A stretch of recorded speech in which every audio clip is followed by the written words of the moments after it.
For this problem from a Stanford mathematics contest, we're doing problem 1 from this set, which reads as follows. Guess the law suggested by the following, and then prove it. Additionally, they suggest that you express it in proper mathematical notation, so do that as well. Take a couple seconds to try this out for yourself.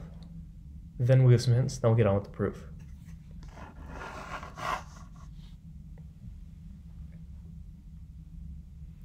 Alrighty then, so for some hints, you might want to recall Gauss's trick, which is a way of expressing the sum of the first n consecutive integers, which we use for the right-hand side, and then try to do a proof by induction. Alrighty, let's begin.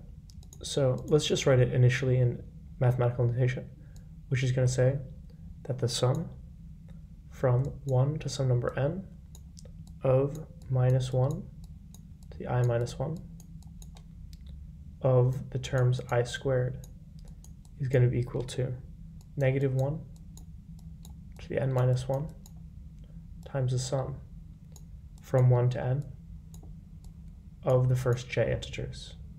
So note that we're using slightly different indices on these terms just to differentiate them. So this is the I sum and this is the j sum. And this left-hand side is this left-hand side. Namely, we take alternating sums of the first n squares. So 1 minus 4, 1 minus 4 plus 9, so on and so forth. And this right side, as we see, we have an alternating negative 1 out front. And then we have a sum of the first j terms. So let's continue proving this, which we're going to do by a induction. So we'll first note that for the first term clearly works. Now let's assume that this is true for the n step, and let's consider for the n plus 1 step the left-hand side. Well, we have from 1 to n plus 1 of minus 1 to the I minus 1 times I squared. We can rewrite this as n plus 1 to the n. I'm sorry, let's look at the n plus 1th term, and we see that we have a minus 1 to the n times n plus 1 quantity squared plus our sum given by the hint, namely sum from 1 to n of minus 1 to the I minus 1 of I squared. This, of course, is our right-hand side. This is equal to minus 1 to the n times n plus 1 quantity squared plus and then minus 1 to the n minus 1 times the sum from 1 to n of j. And that simplifies that right-hand side a little bit. Additionally, while we do that, let's pull out this, let's pull out a minus 1 to the n. So we get minus 1 to the n, and the reason we're pulling out the minus 1 to the n is we want to write this sum originally in the form of this top right term, so we need a minus 1 to the n there.